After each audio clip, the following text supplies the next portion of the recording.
কুমারটুলির উন্নয়ন শিল্পীরা চাইছে না। আমাদের যেমন আছে সেরকম এখানে বিল্ডিং হয়ে গেলে আমার কি লাভ। বাগবাজার যাত্রা মঞ্চে তৎকালীন মুখ্যমন্ত্রী বুদ্ধদেব ভট্টাচার্য সেই প্রোগ্রামটার উদ্বোধন করেছিলেন। 10 কোটি টাকা সেই সময় 2009 সালে খরচা হয়েছিল। প্রত্যেকবারই তিনি এই কুমারটুলি উন্নয়নটাকে সামনে রেখে ভোট প্রচার করেছেন। উনি চেষ্টা করেছিলেন সরকারের মাধ্যমে, কিন্তু আমাদেরই দুর্ভাগ্য আমরা সেটাকে পারলাম না। দেখুন, একটা বড় অংশ মানুষ ওখানে চলে গেল, শিফটিংয়ে চলে গেল, তারা আর এখানে ফিরে আসতে পারছে না।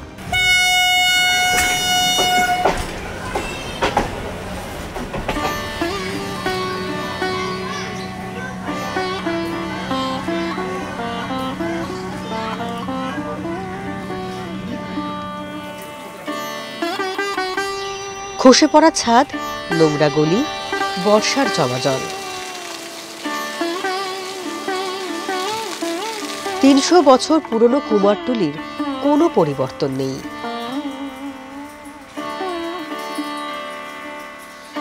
কুমারটুলি উন্নয়ন নিয়ে বুদ্ধবাবু সরকার খুব 2004 থেকে আরম্ভ করেছিল এবং যতবার ভোটের প্রচার করেছে 2004-এ, 2006-এ, 2000 প্রত্যেকবারই তিনি এই কুমারটুলি উন্নয়নটাকে সামনে রেখে ভোট প্রচার করেছেন।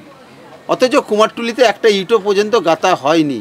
বাগবাজার যাত্রা মঞ্চে তৎকালীন মুখ্যমন্ত্রী বুদ্ধদেব ভট্টাচার্য সেই প্রোগ্রামটার উদ্বোধন করেছিলেন এবং আমরা একটু দূরে, মানে 1.5 কিলোমিটার দূরে, মানে বাগবাজারের অস্থায়ী কুমারটুলি আমরা বলি, যে 541 AB রবীন্দ্র, ওখানে আমাদের অস্থায়ী পুনর্বাসন কেন্দ্র করেও দিয়েছে। সেটাও 10 কোটি টাকা সেই সময় 2009 সালে খরচা হয়েছিল।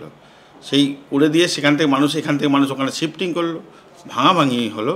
তারপরে প্রজেক্টটা, যেহেতু সেই সময় আমাদের 2010 সালে কলকাতা কর্পোরেশন চেঞ্জ হয়ে যাওয়ার ফলে বিল্ডিং প্ল্যান দিতে চাইলো না কলকাতা কর্পোরেশন, ডিস্টার্ব শুরু করলো। ওই জন্য প্রজেক্টটা সেইখানে থমকে গেল।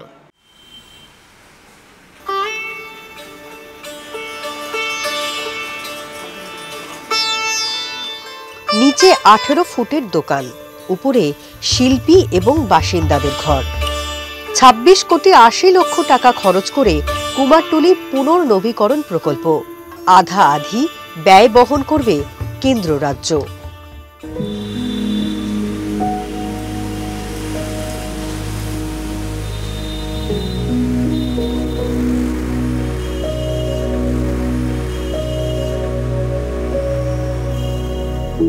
বুদ্ধদেব ভট্টাচার্য প্রকল্পের উদ্বোধন করার পর প্রাথমিকভাবে শুরু হয় পুনর্বাসন।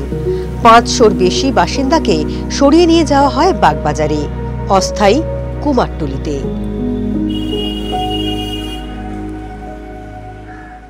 আমরা আছি এখানে 2010 ডিসেম্বর থেকে।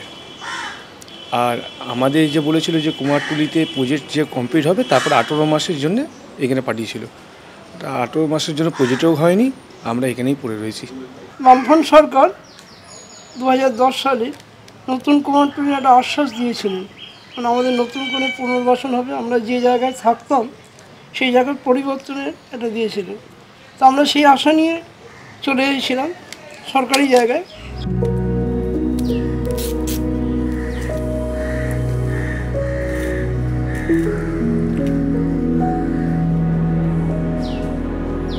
দেখতে মনে হচ্ছে এখানটা খুব ভালো, কিন্তু ভালো কেউই নেই। সবাই ডেঙ্গু, ম্যালেরিয়া, এতে তাতে সবই পড়ছে। নোংরা আবর্জনা তো দেখতেই পাচ্ছেন, খুবই খারাপ।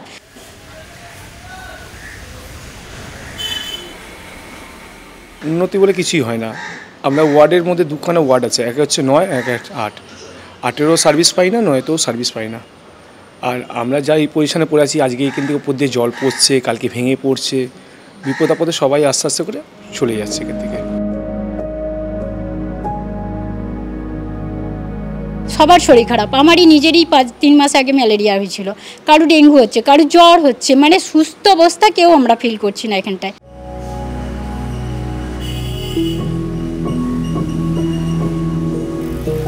কলকাতায় কুমারটুলির গোড়াপত্তন 17 শতকের মাঝামাঝি, রাজা নবকৃষ্ণদেবের হাত ধরে।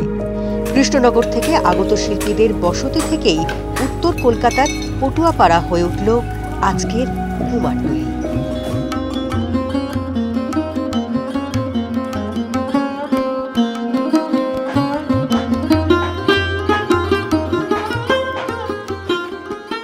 সারা কুমারটুলিটা সম্পূর্ণ প্রাইভেট ল্যান্ডের ওপর রয়েছে কুমারটুলিটা, এবং সেখানে ধরুন ব্যক্তিগতভাবে 4-5টা জমিদার আছে, দীর্ঘদিনের ভাড়াটে আছে, কেউ অংশীদার আছে, সেইভাবে কুমারটুলিটা হয়ে রয়েছে। এখন একটা মানে পক্ষের লোকেরা চাইছে কুমারটুলি ডেভেলপমেন্ট হোক, একটা মানে যারা জমির মালিক বলা যেতে পারে, একটা লোক চাইছে, একটা গ্রুপ চাইছে যাতে এটা না হয়, আমাদের যেমন আছে সেরকম থাক, সরকারি উন্নতি করে কুমারটুলির এখানে বিল্ডিং হয়ে গেলে আমার কী লাভ।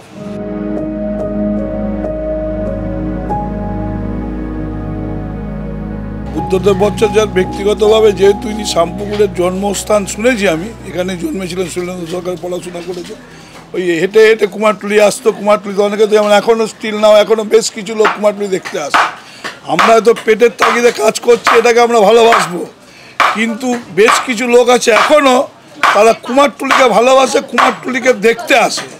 সে দুর্গা পুজো, কালী পুজো, বৈশাখ জগন্নাথ, তখন তার কুমারটুলিতে কী হচ্ছে দেখতে আসে। আমাদের থেকে, আমার মনে হয় আমাদের থেকে তারা বেশি ভালোবাসে। আমরা এখানে থাকি, এই কাজ করি, সংসার চালাচ্ছি, এটা তো হবেই, কিন্তু তারা এটাকে দেখতে আসে।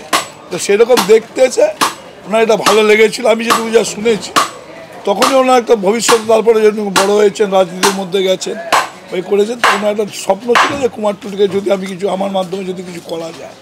উনি চেষ্টা করেছিলেন সরকারের মাধ্যমে, কিন্তু আমাদেরই দুর্ভাগ্য আমরা সেটাকে পারলাম না।